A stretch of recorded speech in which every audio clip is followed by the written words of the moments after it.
ক্ষুধার যন্ত্রণায় ছটফট করে আর চিৎকার করে কান্নাকাটি করে।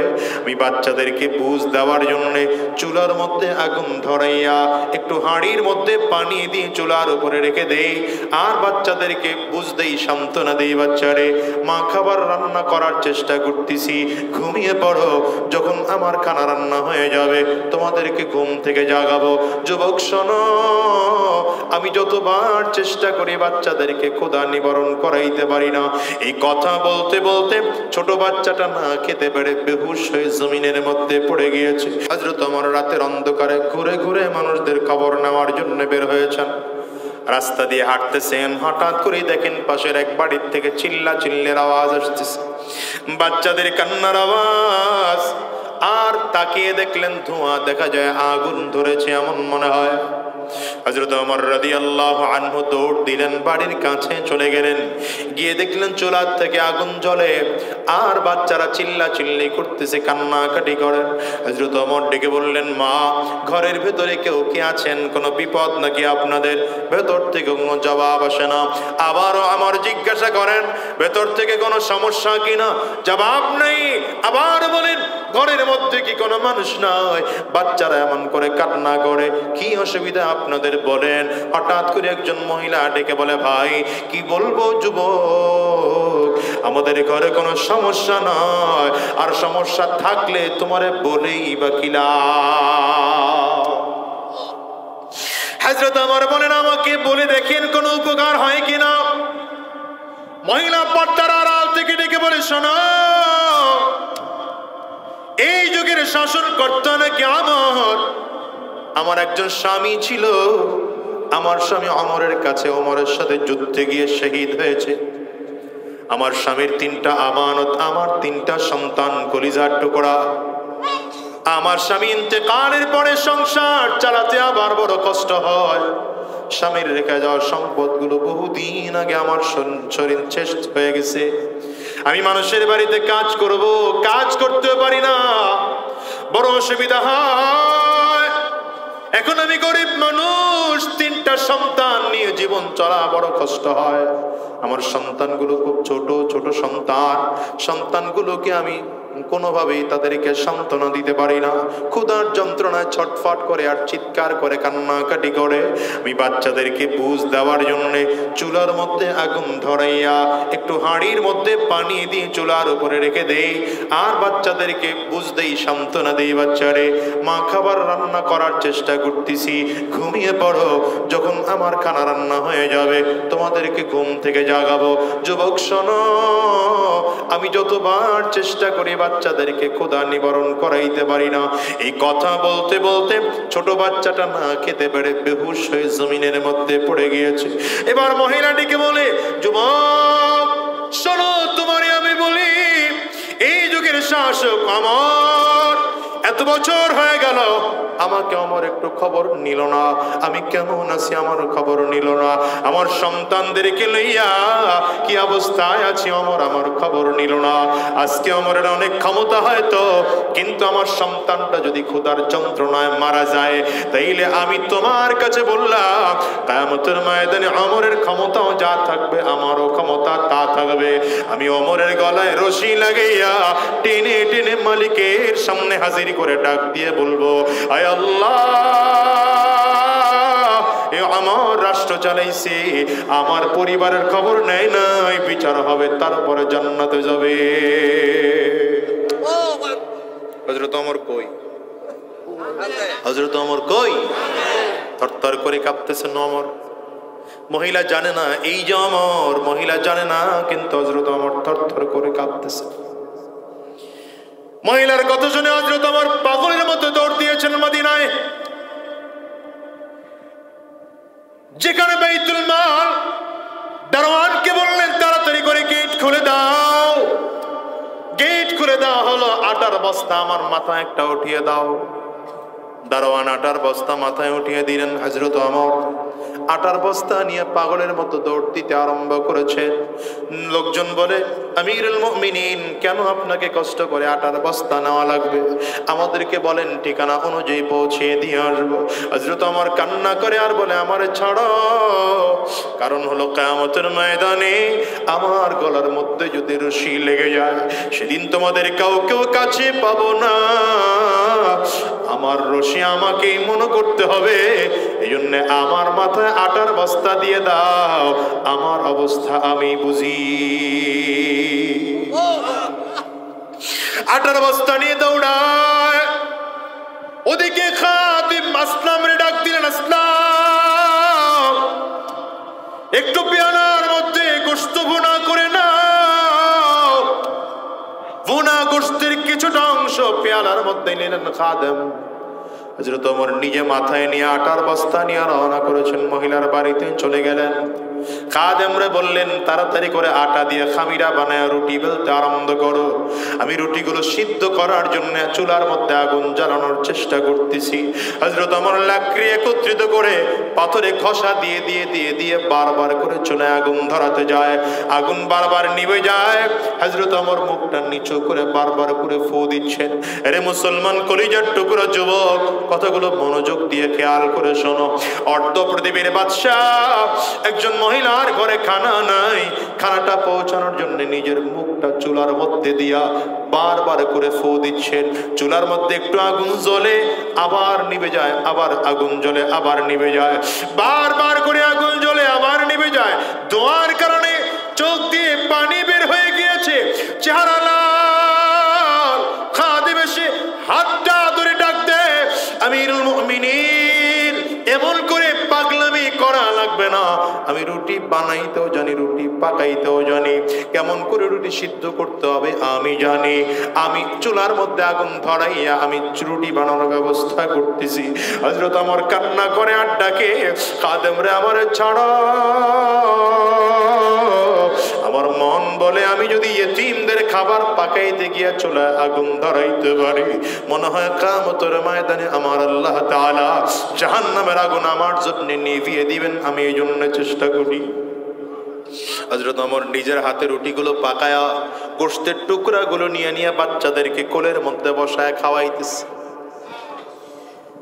দুই বাচ্চারে খাওয়াইয়া পেয়ালায় কিছু রুটি দিয়ে পর্দার আড়ারে দিয়ে দিলেন, মা এবার আপনি পান করেন। হযরত ওমর নিজের পরিচয় গোপন রেখে ডেকে বললেন, মা গো, এই আটার বস্তা শেষ হয়ে যাওয়ার আগে আগে আবার আটা আপনার কাছে পৌঁছাবে। এরপরে ওমরের বিরুদ্ধে আল্লাহর কাছে অভিযোগ দায়ের করবেন না। কথা বলে হযরত ওমর চলে গেলেন। খাদেম আসলাম পেছনে পেছনে দৌড়ায়। হযরত ওমর রাদিয়াল্লাহু আনহু আমিরুল মুমিনিন হওয়া অবস্থায় মসজিদে নববীর মধ্যে ইমামতির মুসল্লায় দাঁড়িয়েছেন। নামাজ শেষ হয়ে গেল। সাহাবায়ে কারামদেরকে ডেকে বলেন, সাহাবীরা, তোমরা সবাই বুঝবে, আজকে ওমরের দরবারে একজন আসামির বিচার হবে। সব সাহাবায়ে কারাম অধীর আগ্রহ নিয়ে বসে আছেন। ওমর তো কত জায়গায় জায়গায় যায় রাতের অন্ধকারে, মনে হয় কোনো আসামি পেয়েছে, আজকে মনে হয় কোনো আসামির বিচার করবে। সব সাহাবীরা বসা। দুজন সাহাবীকে পাঠিয়েছেন, পুলিশ সাহাবীকে ঠিকানা দিয়ে পাঠিয়েছেন, অমুক বাসায় গেলে একজন মহিলা পাইবা, সেই বাসায় গিয়া 3 মহিলার 3টা বাচ্চা পাইবা, বাচ্চা সহ মহিলা সহ আমার কাছে নিয়ে আসবা। যদি আসতে না চায় জোর করে নিয়ে আসবা, মহিলা আসতে না চাইলে জোর করে নিয়ে আসবা। সাহাবায়ে কেরাম আরো আগ্রহ নিয়ে বসা, মনে হয় আজকে কোনো আসামির বড় বিচার হবে। হযরত ওমর রাদিয়াল্লাহু আনহু চুপচাপ সাহাবীদের সামনে বসে আছেন, মসজিদে নববীর মিম্বরের মধ্যে বসে আছেন। সাহাবায়ে কেরাম যাইয়া মহিলাকে নিয়ে আসছেন, বাচ্চা 3 জনকে নিয়ে আসছে। মহিলা আস্তে আস্তে করে সামনের দিকে কদম বাড়ায়, আবার একটু দাঁড়িয়ে থাকে, আবার কদম বাড়ায়, আবারও দাঁড়িয়ে থাকে। মনে মনে চিন্তা করে, মনে হয় ওই রাতের বেলায় যুবকরে উল্টো পাল্টা কথা বলেছি, যুবক মনে হয় আমার খবর গিয়ে ওমরের কাছে বলে দিয়েছে। আস্তে আস্তে করে চলে আসতেছে মহিলা। মসজিদে নববীর বারান্দায় মহিলা হাসিন। দরজার ফাঁকে দিয়ে তাকিয়ে দেখি গত রাতে যে মানুষটা চুলায় আগুন জ্বালানোর জন্য বারবার করে ফু দিচ্ছিল, ওই চেহারার মানুষটাকেই তো দেখা যায় মসজিদ নববীর মেম্বরের মধ্যে বসা। বুঝতে আর বাকি না, এই মানুষটাই তো খলিফাতুল মুসলিমিন, এই মানুষটাই তো আমিরুল মুমিনিন। গতকাল আমার রাতে আমার বাড়ি গেছিল, আমি এই মানুষটার উপস্থিতিতে কত কথা বলেছি। মহিলা দরজার সামনে দাঁড়িয়ে কান্না করতেছেন আর হাত জোরে ক্ষমা চায়, আমিরুল মুমিনিন ক্ষমা করে দেন, মাফ করে দেন, অন্যায় করেছি, বুঝতে পারি নাই। নবীর সাহাবীর ব্যাপারে এতটুকু আমার হিংসা নাই, বিদ্বেষ নাই, অবজ্ঞা নাই, তবে আপনার প্রতি অভিমান করে আমি একটু কথা আপনার ব্যাপারে বলে ফেলেছি। আমাকে আল্লাহর ওয়াস্তে আপনি মাফ করে দেন, আপনার প্রতি আমার কোনো দাবি নাই। হযরত ওমর ফারুক রাদিয়াল্লাহু আনহু কোনো কথা বলেন না। মসজিদ নববীর মেম্বর থেকে হেঁটে হেঁটে হেঁটে হেঁটে মহিলার দিকে আসতেছে। সাহাবায়ে কেরাম তাকিয়ে তাকিয়ে দেখেন, মনে হয় যেন একটা জীবিত পাথর সামনের দিকে হেঁটে হেঁটে আসতেছে। হাত নড়ে না, পা নড়ে না, চোখ দিয়ে শুধু পানি, গাল বে বে বে বে। হযরত ওমরের পরে একদম মহিলার সামনে দাঁড়িয়েছেন, নিজের মাথার পাগড়িটা খুলেছেন, পাগড়ির একটা পাশ দিয়া নিজের গলার মধ্যে প্যাচ লাগাইয়া আর একটা পাশ মহিলার হাতে দিয়া বলে, মা আমার যত মনে চায় টানো, মদিনার যে গলিতে ঘুরাইতে মনে চায় আমার সেখানে ঘুরাও, যা শাস্তি দিতে মনে চায় আমার সেই শাস্তি দাও, কিন্তু কিয়ামতের ময়দানে আল্লাহর সামনে আমারে আসামির কাঠ করে দাঁড় করে হলো। আমরা যদি কিয়ামতের ময়দানে আসামির কাঠ করায় দাঁড় করাও, রবের সামনে জবাব দেওয়ার মতো ক্ষমতা আমি ওমর রাখি না। আমাকে শাস্তি এখন দিতে হয়, এখন দিয়ে দাও। মহিলা কান্না করে আর ডেকে বলেন, আমিরুল মুমিনিন, আপনার প্রতি এতটুকু দাবি নাই, আপনার জীবনের সব অন্যায়গুলো আমি ক্ষমা করে দিলাম, আমার প্রতি যত অভিযোগ ছিল সব আমি ক্ষমা করে দিলাম। দুনিয়ার মুসলমানেরা কেমনে তোমাদেরকে বোঝাবো শোনাই। নবীজি সাল্লাল্লাহু আলাইহি ওয়াসাল্লামের সুহবতে থেকে সাহাবায়ে কেরাম এই পরিমাণ আত্মশুদ্ধ আলা হয়েছেন, এই পরিমাণ আত্মশুদ্ধ করেছেন, মানুষ গালি দেয় তারপরে মানুষের কাছে উল্টো ক্ষমা চায়। কারো প্রতি নির্যাতন করেন না, কারো প্রতি জুলুম করেন না, কারো প্রতি অবিচার করেন না। এই যুগের দিকে তাকিয়ে দেখো, যুবক যদি চরিত্রবান হতে চাও, অন্যায় থেকে যদি ফিরতে চাও, হারাম রাস্তা থেকে যদি বাঁচতে চাও, তাইলে বলে দিয়ে গেলাম, উলামায়ে কেরাম ছাড়া বিকল্প তোমার দ্বিতীয় কোনো পথ নাই। উলামায়ে কেরাম ছাড়া যত পথে তুমি দৌড়াও ওই পথে তোমার মুক্তি নাই। কোরআন ছাড়া যত রাস্তায় তুমি দৌড়াও ওই রাস্তায় তোমার মুক্তি নাই। ইসলাম ছাড়া যত পথে দৌড়াও, খোদার কসম দিয়ে বলে গেলাম, সেই রাস্তায় তোমার মুক্তি নাই। যদি তোমার মাপ পাইতে হয়, উলামায়ে কেরামদের সংস্পর্শে যেতে হবে, উলামায়ে কেরামদের সঙ্গ দিতে হবে, উলামায়ে কেরামদের পরামর্শ অনুযায়ী জীবন চালাতে হবে, কোরআন ও সুন্নাহ অনুযায়ী জীবনটা চালাতে হবে। কেন বলে যুবক জানো, রব্বে কারীম বারবার করে বলেন, ইয়া আইয়ুহাল্লাযীনা আমানুত্তাকুল্লাহা ওয়া কুনু মা'আস সাদিকিন। রব্বে কারীম বলেন, ইমানদারেরা তাকওয়া অর্জন করো, সত্যবাদীদের সঙ্গে হও। ও বাজান, হিসাব করে মিলাও। ভিন্ন আয়াতে রব্বে কারীম বলেন, ইয়া আইয়ুহাল্লাযীনা আমানুত্তাকুল্লাহা হাক্কা তুকাতি ওয়া লা তামুতুন্না ইল্লা ওয়া আনতুম মুসলিমুন। আল্লাহ বলেন, তাকওয়া অর্জন করো, ভয় অর্জন করো, ভয় করার মতো। মুসলমান না হয়ে মরিও না, তার মানে মরণ তোমার আমার হাতে না। আজকের এই মজলিসটার মধ্যে যত মানুষ এসে হাজির, হিসাব মিলিয়ে দেখো, আজ থেকে 50-100 বছর আগে আমরা কেউ দুনিয়ায় ছিলাম না। আবার এমন একটা দিন আসবে আমরা কেউ জমিনে থাকবো না। আওয়াজ করে বলেন, চিল্লায় ঠিক না বেঠিক, জোরে বলেন। এই মজলিসের মধ্যে খুঁজলে পাওয়া যাবে কত মানুষ যেন এখানে আছে যাদের ঘরে মা নাই, যাদের ঘরে বাবা নাই। আমি আজাদি হতে একজন মা হারা অভাগী সন্তান। যুবক রে, এই মজলিসেও খুঁজলে পাওয়া যাবে মা হারা মানুষ, বাবা হারা মানুষ। আমি 18 বছর হয়ে গেল মাকে হারিয়েছি। নিজের টাকা দিয়ে একটা কাপড় কিনে দেওয়ার ক্ষমতা আমি আজাদির হয়নি। নিজের টাকা দিয়ে, নিজের ইনকাম দিয়া মাকে একটা আপেল কিনে খাওয়ানোর মতো শক্তি আমার হয়নি। আরে যুবক ভাই, হিসাব করে দেখো, দুনিয়া আসার সিরিয়াল আছে, যাওয়ার কিন্তু কোনো সিরিয়াল নাই। ও মিয়া, কত মানুষ মা হারিয়েছেন, কত মানুষ বাবা হারিয়েছেন, কত মানুষ সন্তান হারিয়েছেন, কত মানুষ বড় ভাই ছোট ভাই হারিয়েছেন। আজকের এই মজলিসে খুঁজলে পাওয়া যাবে কত মানুষ যেন আছে ঘরে মা নাই, বাবা নাই। বাজান রে, কার কার ঘরে মা নাই? হাত উঁচা করে আমার আল্লাহর একটু দেখাও। বাবা কার কার নাই বাজার? হাতটা উঁচা করে আমার মালিকের একটু দেখাও। হাতগুলো তুলে রাখেন, আমার যুবকগুলো তাকিয়ে তাকিয়ে দেখুন মাহারা মানুষগুলো চোখের পানিগুলো ফেলে কেমন করে কান্না করে। যুবক,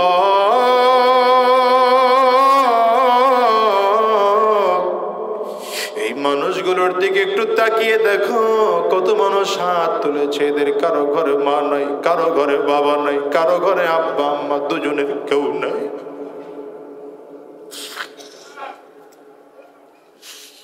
এদের কারো চোখ দিয়ে বেয়ে বেয়ে পানিগুলো পড়ে রে যুবক। কারো চক্ষু দুইটা লাল, কারো চোখের কোটায় পানি।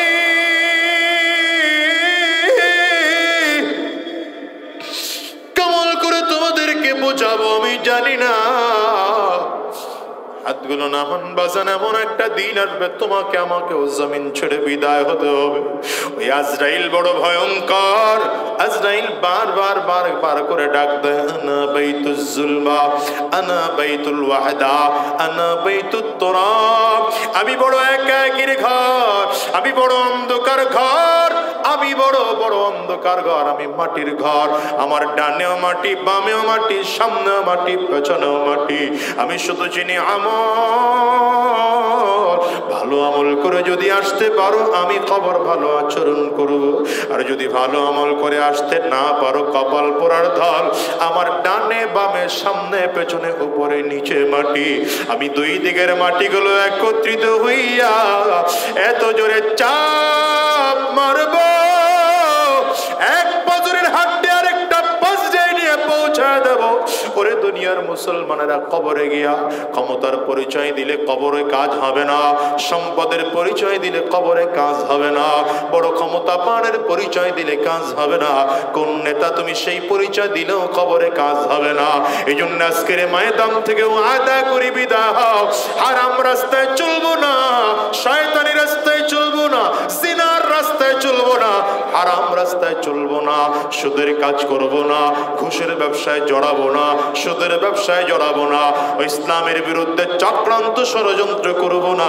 যতদিন আল্লাহর এই জমিনে বেঁচে থাকবো কোরআন ও সুন্নাহ অনুযায়ী জীবন চালাবো, উলামায়ে কেরামদের সাথে থেকে থেকে দ্বীনের পথে চলবো।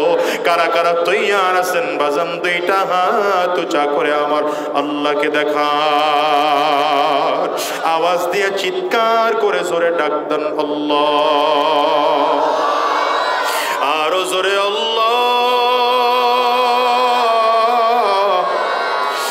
জবান খুলে চিৎকার করে চিল্লায়া জোরে বলো আল্লাহ, জোরে বলো, জোরে বলো। যদি চোখে পানি না আসে কান্নার ভান ধরে মালিকরে ডাকো, আর চিল্লা আওয়াজ দিয়ে মালিকরে বলো আল্লাহ। আয় আল্লাহ, ভিক্ষুকের মতো করে দুইটা হাত উঁচু করলো।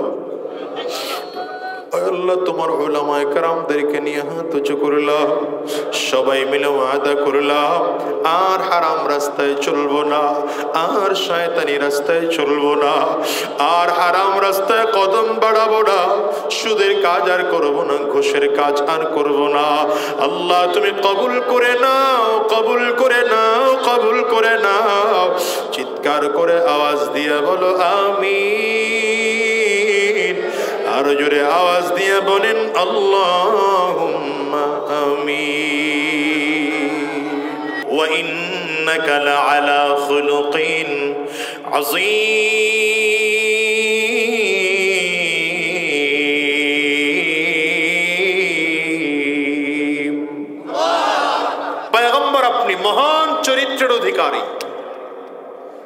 চরিত্র সাধারণত তিন ধরনের হয়, আখলাক সাধারণত কয় ধরনের হয়? আপনারা মনে হয় কথা বুঝতেছেন না। কথা বুঝলে এত আস্তে আওয়াজ হওয়ার কথা না। কয় ধরনের হয়? চরিত্রের প্রথম নম্বর স্তর হচ্ছে খুলুকে হাসান, উত্তম চরিত্র। চরিত্রের দ্বিতীয় নম্বর স্তর খুলুকে করিম অথবা খুলুকে আহসান, অতি উত্তম চরিত্র। এই দুই চরিত্র ইমানদারদের হয়, সাহাবীদের হয়, বড় বড় ইমানদারদের হয়। তো আমার নবীর চরিত্রকে বলা হয়েছে খুলুকে আজিম। আজিম শব্দটা আল্লাহ পাকের একটা সিফতি নাম। আজিম শব্দের অর্থ হলো মহান। আল্লাহ তাআলা নিজের গুণবাচক নামকে নবীজির আখলাকের সাথে লাগিয়ে গোটা পৃথিবীর মানুষকে বুঝিয়েছেন আমি আল্লাহ যেমন মহান, আমি আল্লাহর চরিত্রটা, আমি আল্লাহর নবীর চরিত্রটাও ঠিক তেমন মহান। আমি আল্লাহর যেমন কোনো তুলনা হয় না, আমার পয়গম্বরের চরিত্রের কোনো তুলনা হয় না। আরো জোরে বলেন, চিল্লে আরো জোরে বলেন। এখন নবীকে আল্লাহ তাআলা এই পরিমাণ চরিত্রের অধিকারী বানিয়ে পাঠালেন কেন? কারণ হলো গোটা পৃথিবীর মানুষকে চরিত্রবান বানানোর জন্য নবীকে জমিনে পাঠানো হয়েছে। বুইসতু লিউতাম্মিমা মাকারিমাল আখলাক, উত্তম চরিত্রকে জমিনে প্রেরণ করার জন্য আমাকে পাঠানো হয়েছে। নবী বলেন, তো যাকে দিয়ে সন্ত্রাস দূর হবে তিনি সন্ত্রাস হবেন। এই যে মাথা নিচের দিকে দিয়ে রাখছে, যাকে দিয়ে সন্ত্রাস দূর হবে তিনি যদি সন্ত্রাস হন তাহলে সন্ত্রাস দূর হবে। যাকে দিয়ে দুর্নীতি দূর করতে চায়, একজন দুর্নীতিবাজকে যদি ওখানে বসায় দুর্নীতি দূর হবে। যাকে দিয়ে চুরি বন্ধ করাতে চাই, তাকে দিয়ে যদি আমি চুরির মতো, চোরের মতো খারাপ চরিত্রের মানুষকে যদি ওখানে বসায় তাহলে চুরি বন্ধ হবে। এজন্যই তো স্বাধীনতার 53 বছর হয়ে গেল, বাংলাদেশ থেকে এখনো চুরি বন্ধ হয় নাই, ডাকাতি বন্ধ হয় নাই, খুন বন্ধ হয় নাই, ছিনতাই বন্ধ হয় নাই, ধর্ষণ বন্ধ হয় নাই, ঘুষ বন্ধ হয় নাই, সুদ বন্ধ হয় নাই। আর এজন্যই 2024 এসে ছাত্ররা বৈষম্য বিরোধী আন্দোলন করতে বাধ্য হয়েছে। আসতে বলবেন না, জোরে বলেন। 53 বছর হয়ে গেল স্বাধীনতা। স্বাধীনতার 53 বছর পরে এসে কেন বৈষম্য বিরোধী আন্দোলন করতে হবে এটা চিন্তা করা দরকার। ছাত্রদেরকে লেখাপড়া ছেড়ে কেন নামতে হবে আন্দোলনের জন্য? একটাই মাত্র কারণ, এই 53 বছর পর্যন্ত এদেশ নবীজির শাসন দিয়ে, নবীজির আদর্শ দিয়ে শাসন করা হয় নাই। এই 53 বছর কোরআন দিয়ে এদেশ শাসন করা হয় নাই। আমি তো মনে করি, বুকে হাত দিয়ে বলতে পারি, কোরআন মাথায় নিয়ে বলতে পারি, এই 53 বছর যদি কোরআনুল কারীম দিয়ে দেশ পরিচালনা করা হতো, আল্লাহর নবীর আদর্শ দিয়ে যদি রাষ্ট্র পরিচালনা করা হতো, আর রাষ্ট্রীয় দায়িত্বে যদি উলামায়ে কেরাম থাকতেন, দাড়িওয়ালা টুপিওয়ালা নামাজি মানুষগুলো থাকতেন, খোদার কসম এদেশে বৈষম্য বিরোধী আন্দোলন করা লাগতো না। সুতরাং 2024 আপনাদেরকে মেসেজ দিয়ে যাই, আগামীর দিনের আপনাদের সংগ্রাম উলামায়ে কেরামদের সাথে হতে হবে। আসতে বলবেন না, আসতে বলে কারা কারা হুজুর খেয়াল করেন। আগামীর দিনের সংগ্রাম উলামায়ে কেরামদের সাথে হতে হবে। আগামী দিনের পথ চলা উলামায়ে কেরামদের সাথে হতে হবে। আগামী দিনের কথাবার্তা উলামায়ে কেরামদের হতে হবে। আগামী দিনের নেতৃত্বে উলামায়ে কেরামদেরকে বসাতে হবে। সংসদে উলামায়ে কেরামদেরকে বসাতে হবে। ইউনিয়ন থেকে আরম্ভ করে উপজেলা, এমপি, মন্ত্রী, প্রধানমন্ত্রী, প্রেসিডেন্ট, উলামায়ে কেরামদেরকে বসাতে হবে। খোদার কসম বৈষম্য থাকবে না। তবে এমনিতেই হবে না, যদি আপনাদের আরেকবার রাজপথে নামতে হয়, নামতে হবে। কথা বলেন। যদি রক্ত দেওয়ার দরকার হয় রক্ত দিতে হবে, যদি জীবন দেওয়ার দরকার হয় তৈয়ার আছো কারা কারা দুহাত উঁচু করে দেখা।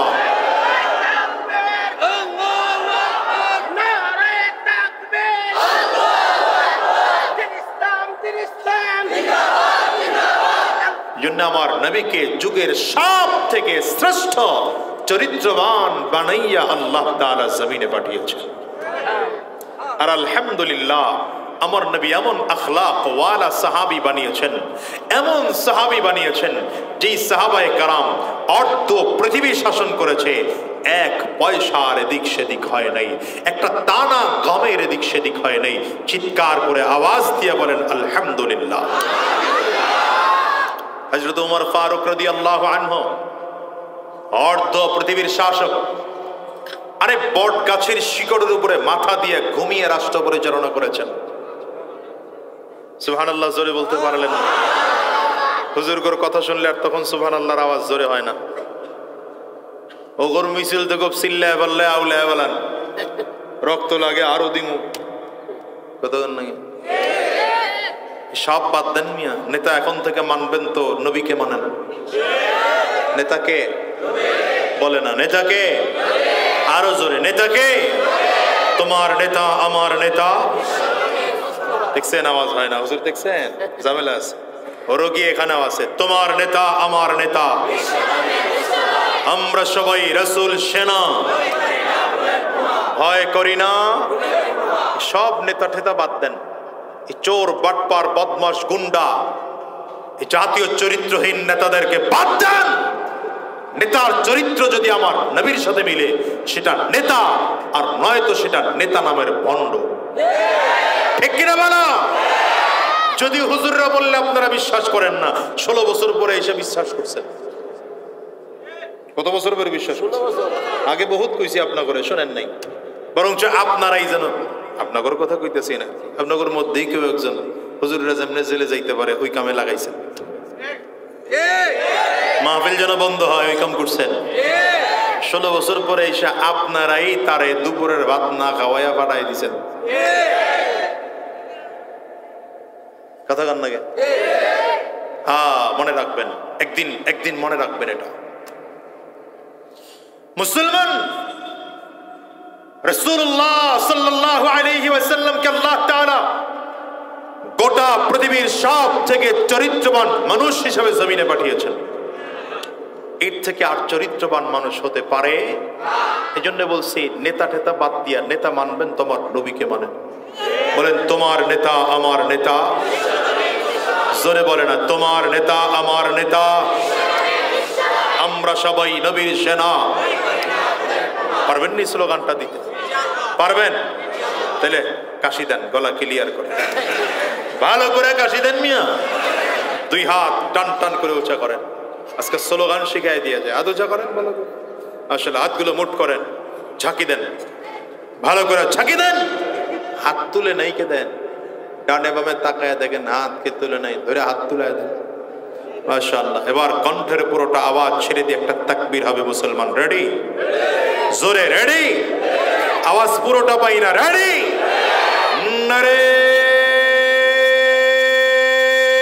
তাকবীর। আরো জোরে নারে তাকবীর। মাশাআল্লাহ, ভালো আওয়াজ আছে। এই জোরে হবে নারে তাকবীর। তোমার নেতা আমার নেতা, বিশ্বনবী মুস্তাফা, আমরা সবাই রাসূল সেনা, ভয় করি না বুলেট বোমা। নারে তাকবীর। কোরআন সুন্নাহর আলো, কোরআন সুন্নাহ যেখানে, আলেম উলামা যেখানে, মসজিদ মাদ্রাসা যেখানে, সুদ ঘুষ যেখানে, কি কয় নাই তো? নাই তো? মাশাআল্লাহ, আল্লাহ কবুল করুন, বলেন আমিন। দেখেন নবীজির চরিত্রে চরিত্রবান হইয়া, নবীজির সুহবতে সাহাবায়ে কেরাম থেকে এমন চরিত্রবান হয়েছেন, গোটা পৃথিবী শাসন করেছেন, অর্ধ পৃথিবী শাসন করেছেন, এক পয়সার এদিক সেদিক করেন নাই। বরঞ্চ নবীজির আখলাকের মতো রাতের অন্ধকারে গিয়ে গিয়ে গিয়ে গিয়ে মানুষদের খবর নিতেন, অবস্থার খবর নিতেন, কার কি অবস্থা। এই ছেলেরা, মাহফিল তোরা করবি? তাইলে আয়, মাইক দিয়ে দেই। হযরত ওমর ফারুক রাদিয়াল্লাহু আনহু তিনি যখন অর্ধ পৃথিবীর শাসক, রাস্তা দিয়ে একদিন চলতেছেন রাতের গভীরে, সাউন্ড কমলো নাকি? সাউন্ড কমাও না, সাউন্ড বাড়াও। গভীর রাতে চলতেছেন হযরত ওমর একা একা। দেখেন, এই এদিকে তাকান, জনপ্রতিনিধি যারা হয়, এই যে মেহেদী ভাইরাও বলে গেলাম, জনপ্রতিনিধি যারা হবেন তাদের উচিত হবে একা একা গভীর রাতে একা হাঁটবেন, হেঁটে হেঁটে মানুষের খবর নিবেন, কি কি অবস্থায় আছে, কার কি সমস্যা আছে, একা একা রাতে গিয়ে সমাধান করার চেষ্টা করতেন। আল্লাহ খুশি, বান্দাও খুশি। জোরে বলেন। হযরত ওমর একা চলতেছেন। এই সুন্নতটা কোথা থেকে পেয়েছেন? অভ্যাসটা নবীজির কাছ থেকে পেয়েছেন। কার কাছ থেকে পেয়েছেন? নবীজি একবার রাতের অন্ধকারে রওনা করেছেন একা একা। যে আমার সাহাবী আবু বকর, আমার সাহাবী ওমর আমার সামনে তো অনেক ভালো থাকে, দেখি তো তাদের রাতের আমলগুলো কি হয়। রাহমাতুল লিল আলামিন প্রথম গিয়েছেন আবু বকর সিদ্দিক রাদিয়াল্লাহু আনহুর বাড়িতে। এই এখান থেকে আমল শিখেন, এই ওয়াজ থেকে আমল শিখেন, সাহাবীদের আমল কি ছিল। রাহমাতুল লিল আলামিন আবু বকর সিদ্দিক রাদিয়াল্লাহু আনহুর বাড়িতে গিয়ে দরজার সাথে কান লাগিয়ে শুনতেছেন। আবু বকর সিদ্দিক রাদিয়াল্লাহু আনহু নামাজের মধ্যে দাঁড়িয়ে কুরআনুল কারীমের তিলাওয়াত করছেন আর চোখের পানিগুলো ফেলে ফেলে কাঁদছেন। আল্লাহু আকবার। তবে তিলাওয়াতের আওয়াজ একটু কম, ধীরে ধীরে তিলাওয়াত করছেন, ঠান্ডা কণ্ঠে তিলাওয়াত করছেন। লম্বা সময় আবু বকর সিদ্দিক রাদিয়াল্লাহু আনহুর বাড়ির তিলাওয়াত শুনে এবার রওনা করেছেন ওমর ফারুক রাদিয়াল্লাহু আনহুর বাড়িতে। হযরত ওমর রাদিয়াল্লাহু আনহুর ঘরের দরজা দিয়ে ঢুকতেই নবীজি আওয়াজ শুনতেছেন, হযরত ওমর জোরে জোরে চিল্লায়া চিল্লায়া কোরআন পড়তেছেন। আবু বকর সিদ্দিকও কোরআন পড়েন, ওমর ফারুকও কোরআন পড়েন। দুজনের কোরআন পড়ার পার্থক্য কি? একজন একটু আস্তে পড়েন, একজন একটু। নবীজি দুই সাহাবীর প্রতি প্রচন্ড খুশি, মহা খুশি। চলে আসলেন ফজরের নামাজে মসজিদে নববীতে। নামাজে নবী দুই সাহাবীও চলে আসছেন। নামাজ শেষে নবীজি বললেন, সব সাহাবীরা চলে যাও, আবু বকর বসবে, ওমর বসবে, তোমাদের দুজনের সাথে আমার কথা আছে। সাহাবায়ে কেরাম তো আমার নবীকে এত ভালোবাসতেন, এত ভয় করতেন। এই ভয়টা মারবেন কাটবেন সেই ভয় না, মুহাব্বতের ভয়, সম্মানের ভয়। ভয়টা দুই ধরনের হয়, কথা বল না কেন? বর্তমান নেতা ঠেতা করেও পাবলিক ভয় পায়, হুজুর করেও পাবলিক ভয় পায়। দুই ভয় সমান না, ব্যবধান আছে। রাহমাতুল লিল আলামিন দুইজন সাহাবীকে বললেন, তোমরা দুজনই বসবে। নবীজির সাহাবী তো, নবীজি এত মুহাব্বত করতেন, এত ভালোবাসতেন, এত সম্মান করতেন, ভয় থরথর করে কাঁপতেছেন। দেখেন না, নবীজি ফজরের নামাজের সময় চলে যায়, আল্লাহ ঘুম পাড়িয়ে রেখেছেন। সাহাবায়ে কেরাম কেউ গিয়ে নবীকে ডাকবেন এই সাহসটুকু কারো নাই। এখন তো রাস্তা দিয়ে হুজুর যায়, হুজুর ডাকেনি, ডাকেনি এমনি বেয়াদবি। কখনো হুজুরকে এভাবে করে ডাকবেন না, পেছন দিক থেকে ডাকবেন না। উলামায়ে কেরামদের উপরে কণ্ঠ উঁচা করে কথা বলবেন না। মাসআলা জিজ্ঞাসা করা দরকার। হুজুর বাজার করতে গেছে, ব্যাগ দুই হাতে, 10 কেজি 10 কেজি 20 কেজি ব্যাগ, দাঁড়ায় মাসআলা জিজ্ঞাসা, হুজুর একটা মাসআলা দিয়ে যান। কথা বল না কেন? আপনি অ্যাডভোকেটের কাছে গেলে গিয়া আগে ফি দিয়া তারপরে অ্যাডভোকেটের কাছ থেকে পরামর্শ নেন। হুজুরে তো মাগনা হয়ে গেল কেন? আলেমের কাছে আসবেন, সম্মানের সাথে বসবেন, এরপরে তার কাছ থেকে মাসআলা জানবেন। মনে থাকবে না? আপনারা জোরে ঠিক বলতে পারেন নাই, এর মনে থাকার ঠিক নাই। সাহাবায়ে কেরাম নবীর প্রতি কতটা আদব বজায় রেখে কথা বলতেন। ফজরের নামাজের সময় হয়ে গেছে, আস্তে আস্তে করে সময় চলে যাচ্ছে, কাছাকাছি সূর্য ওঠার সময়। রাহমাতুল লিল আলামিন এখনো মসজিদে আসেন না। নবীজি ছাড়া সাহাবায়ে কেরাম নামাজ পড়বেন কেমনে? আবার নবীকে ডাক দিবেন এই সাহসটুকু কারো নাই। সব সাহাবায়ে কেরাম মিলে পরামর্শ করে কয়, আবু বকর ভাই, আপনি মুরব্বী মানুষ, আপনি যান। বলে, আমি মুরব্বী হইবার পারি, নবীরে ডাকার মতো? হযরত ওমর ফারুক রে কয়, আপনি তো একটু বাহাদুর মানুষ, আপনি গিয়ে নবীরে ডাক দেন, কিছু বলবেন, করেন না, এই সাহস আমার হয় নাই। হযরত ওসমান বলে আমিও না, হযরত আলী রাদিয়াল্লাহু আনহু আমিও না, সব মিলে হযরত বিলাল রে কয় তুমি যাও। দেখবেন বড়রা যদি অনেক কাজ করতে সাহস না পায় তো ছোটটারে দিয়ে কয় আব্বুর কাছে গিয়ে 1000 টাকা চা, কয়নি? সব মিলে হযরত বিলাল রে কয় তুমি যাও। হযরত বিলাল এক কদম সামনে বাড়ায়, আবার পেছন দিকে তাকায়, 60 জন মিলে চোখ গরম দেয় জসনগর। হযরত বিলাল হাঁটতে হাঁটতে গিয়ে নবীজির দরজার সামনে দাঁড়িয়েছেন। তো এখন নবীকে কি বলে ডাকবেন? হুজুর ঘুম থেকে উঠেন, হুজুর নামাজের সময় হয়েছে, নামাজ পড়বেন না। না, কেমনে রাখেন? যেই নবী আমাদেরকে নামাজ শিখিয়েছেন সেই নবীকে কেমনে নামাজের কথা বলবেন? হযরত বিলাল ওখানে দাঁড়িয়ে চিন্তায় পড়ে গেছেন, দরজার সামনে দাঁড়িয়ে আছেন। হঠাৎ করে দিলের মধ্যে একটা শব্দ চলে আসছে, একটা বাক্য চলে আসছে, আরে এই কথাটা বললে তো নামাজের জন্য ডাকাও হয় না, আবার নবীকেও ঘুম থেকে জাগানো হয়। দরজার কাছে দাঁড়ায় হযরত বিলাল ডাকতে আরম্ভ করছে, আসসালাতু খায়রুম মিনান নাওম। একবার ডাক দিয়ে চিন্তা করে যদি নবীজি না শুনতে পায়, দ্বিতীয়বার আর একটু বড় করে, আসসালাতু খায়রুম মিনান নাওম।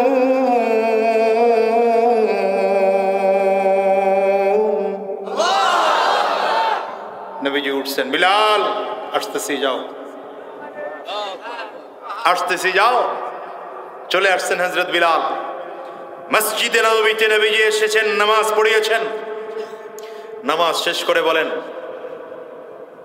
আমাকে ডাকলো কে? সব সাহাবীরা মাথা নিচের দিকে, হযরত বিলাল আস্তে আস্তে করে উঠতেছে। আদব কাকে বলে? এটাকে আদব বলে মিয়া।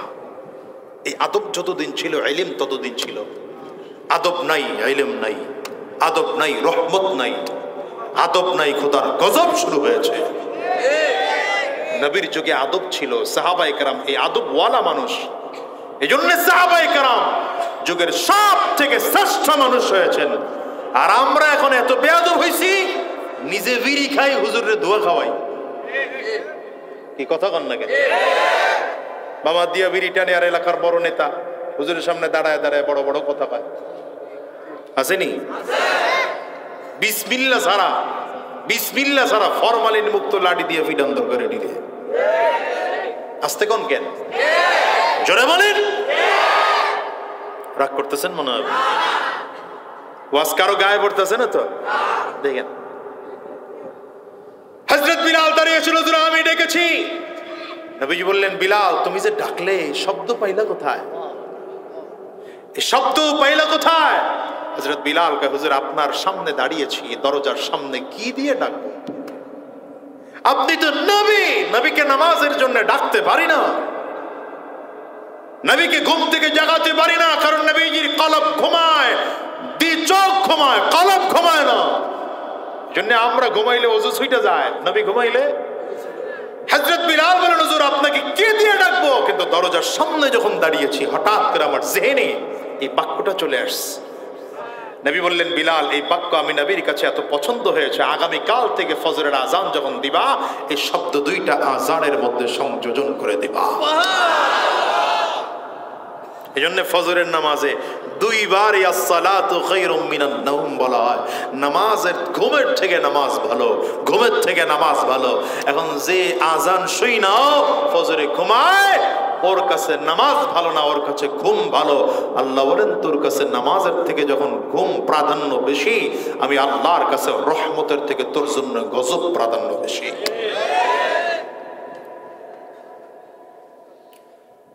পরে মনে আছে তো, আবু বকর আর ওমর দুজন নামাজের পরে বসছেন। নবীজি বললেন, এই আবু বকর, ওমর, আমি রাতের বেলায় তোমাদের দুজনের ঘরে গিয়েছিলাম। দুজনের চেহারা লাল হয়ে গেছে লজ্জায়। এই বাচ্চা কথা কইস না, লজ্জায় চেহারা লাল, থরথর করে কাঁপতেছেন। নবীজি আমাদের ঘরে গেছেন, হুজুর কি জানি অন্যায় হয়ে গেছে আমাদের, আমাদেরকে জানিয়ে গেলে তো আমরা আপনার দিল ভরে খাদমত করতে পারতাম। নবী বলেন না, না জানায় গেছি তোমার করে পরীক্ষা করতে। সুবহানাল্লাহ, একটু জোরে বলেন। সাহাবীরা তো আরো ভয় পেয়ে গেছে, নবীজি পরীক্ষা করতে গেছেন তাও না জানিয়ে। নবী বললেন, সাহাবী আবু বকর আর ওমর পরীক্ষার রেজাল্ট দুজনেই পাস করেছ, তবে আবু বকর তুমি আস্তে আস্তে তিলাওয়াত করো, ওমর তুমি জোরে জোরে। আবু বকর আস্তে কেন? আবু বকর সিদ্দিক এখন নবীকে উত্তর দিচ্ছেন, আসমাতু মান নাজাইতু, আসমাতু মান নাজাইতু, আমার যাকে শোনানোর দরকার তাকে শুনিয়ে দিয়েছি। তিনি তো এমন এক রব, তিনি আস্তে বললেও শোনেন, জোরে বললেও শোনেন। কে তিনি? জোরে আওয়াজ করে কোন, আঙ্গুলটা উঁচা করে চিল্লায় জোরে বলেন। ওই যে আব্বা জানে ঘুমায়, ওনারও ঘুম থেকে জাগায়া আঙ্গুলটা উঁচা করায় দিয়ে এখন ওই যে ওই যে ওই যে ঘুমায়, ওই যে আপনার সামনে। হ্যাঁ, আঙ্গুল উঁচা করতে হবে। আমিও ঘুমাই না, আপনারও ঘুম চলো। ওরকম বলে তো ঘুম আসবেই, ওরকম বসাই যাবে না। এই দেখছেন, এই যে বুঝে নাই এর লেগে পুরা হাত তুলছে, আমরা আঙ্গুল তুলতে কইছি। আবু বকর সিদ্দিক বলেন, পয়গম্বর, আসমাতু মান নাজাইতু, যাকে শোনানো দরকার তাকে আমি শুনিয়ে দিয়েছি। তিনি তো এমন এক রব, তিনি আস্তে বললেও শোনেন, জোরে বললেও শোনেন। এই জন্য আমি আমার রবকে আস্তে আস্তে বলে বলে আমার কথাগুলো শুনিয়ে দিয়েছি। রাহমাতুল লিল আলামিন বলেন, ওমর তুমি কেন জোরে জোরে পড়েছো বলো? হযরত ওমর মনে মনে চিন্তা করে, আমি কখনো ভাই আবু বকরের থেকে নম্বর বেশি নিতে পারি না, আজকে আমার জোরে পড়ার কারণ দুইটা বলে নবীর কাছ থেকে নম্বর বেশি নেব। ইয়া রাসূলুল্লাহ, ইয়া হাবিবাল্লাহ, আমি দুই কারণে জোরে জোরে পড়েছি। এক নম্বর কারণ, পয়গম্বর আপনি না বলেছেন কোরআনুল কারীমের তিলাওয়াতের আওয়াজ যত দূর যায় শয়তান তার ধারে কাছেও আসতে পারে না। নবীজি, আমার মনের বড় ইচ্ছা আমার বাড়ির আঙ্গিনার আশেপাশেও যেন শয়তান থাকতে না পারে, এই জন্য জোরে জোরে তিলাওয়াত করেছি।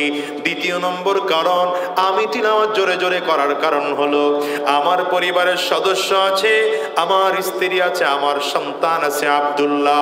আমার আব্দুল্লাহ যেন চিন্তা করে পায় আমার আব্বু নামাজে দাঁড়িয়েছে, আমি আর ঘুমাবো না, আমিও তাহাজ্জুদে দাঁড়িয়ে যাব। হযরত ওমর রাদিয়াল্লাহু আনহু এখান থেকে শিখেছেন রাতের অন্ধকারে ঘুরে ঘুরে মানুষের খবর নিতে হয়। ওয়াসসালাতু ওয়াসসালামু আলা সাইয়্যিদিল আমবিয়াই ওয়াল মুরসালিন। ربنا ظلمنا أنفسنا وإن لم تغفر لنا وترحمنا لنكونن من الخاسرين. ربنا لا تزغ قلوبنا بعد إذ هديتنا وهب لنا من لدنك رحمة إنك أنت الوهاب. رب ارحمهما كما ربياني صغيرا. رب ارحمهما كما ربياني صغيرا. ربنا فاغفر لنا ذنوبنا وكفر عنا سيئاتنا وتوفنا مع الأبرار. اللهم نفر قلوبنا بالقرآن وزين أخلاقنا بالقرآن ونجنا من النار بالقرآن وأدخلنا في الجنة بالقرآن.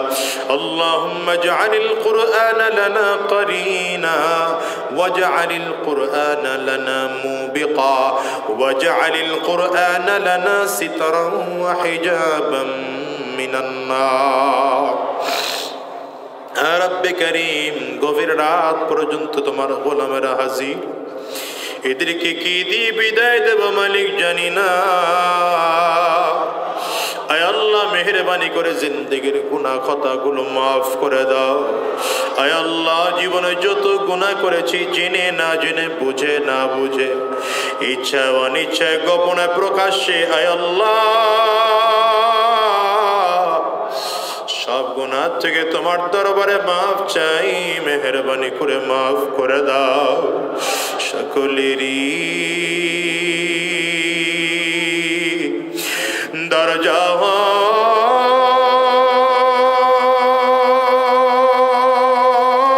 হইতে আল্লাহ ফিরিয়া